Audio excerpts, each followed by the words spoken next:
안녕하세요. 공인중개사 허준혁입니다. 자, 오늘은 이제 어떤 걸 알아볼 거냐면요.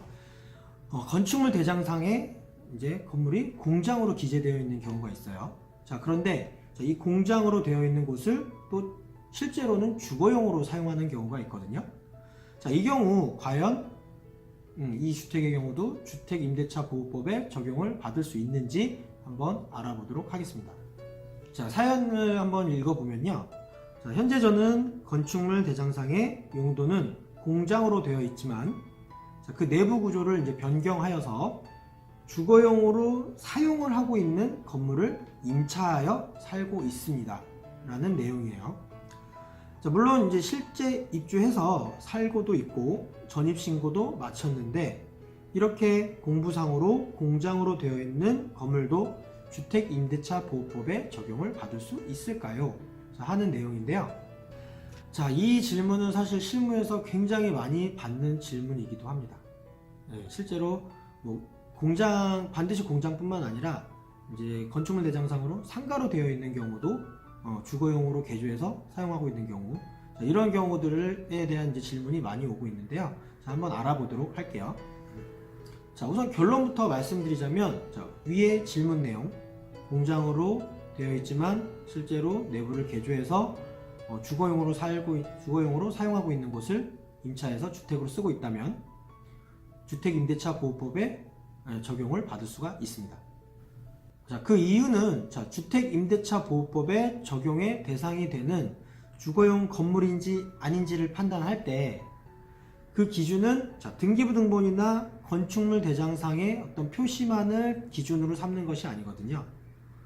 실제로 주거용으로 사용하는지 여부가 주거용 건물인지 아닌지를 결정하는 중요한 기준이 됩니다. 대법원 판례를 보게 되면요.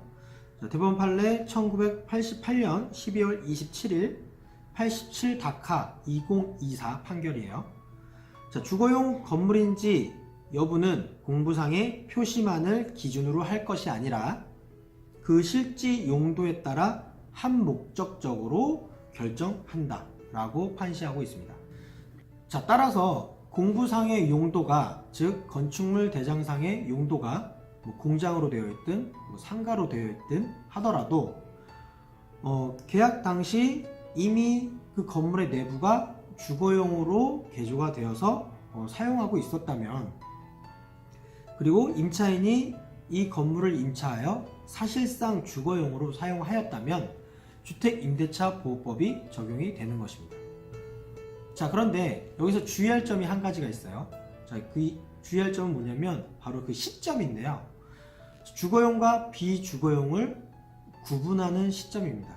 자, 그 얘기는 뭐냐면 임대차 계약 체결 당시를 그 기준으로 삼고 있기 때문에 계약 체결 이후 주거용으로 개조를 한 경우, 즉 임대인이 개조를 해서 임차를 준 게 아니고 계약을 한 다음에 임차인이 그 내부를 개조를 해서 주거용으로 사용한 경우에 해당이 되는 거예요. 자, 이 경우에는 주택임대차보호법에 적용을 받을 수가 없습니다. 자, 왜냐하면 주거용과 비주거용, 그것을 기준하는 시점은 임대차 계약 체결 당시 그것이 주거용으로 변경이 되어 있었느냐 안 되어 있었느냐, 자, 그 부분을 기준을 삼기 때문에 계약을 체결하고 그 이후에 임차인이 임의대로 주거용으로 개조해서 사용한 경우에는 주택임대차보호법 적용을 받을 수가 없는 것입니다. 자, 오늘은 이렇게 건축물 대장상에 공장으로 되어 있지만 그 내부가 개조가 되어서 이제 실제로 주거용으로 사용하고 있는 경우 주택임대차보호법에 적용을 받을 수 있는지 없는지, 자, 그 여부에 대해서 한번 알아보았는데요. 아까도 말씀드렸지만 주택임대차보호법에 적용을 받을 수는 있으나 주거용으로 이제 변경된 그 시점이 계약 체결 당시를 기준으로 해서 그 전이냐 후냐에 따라서 그 내용이 완전히 달라질 수 있다는 점 반드시 알아두시면 좋을 것 같습니다. 감사합니다.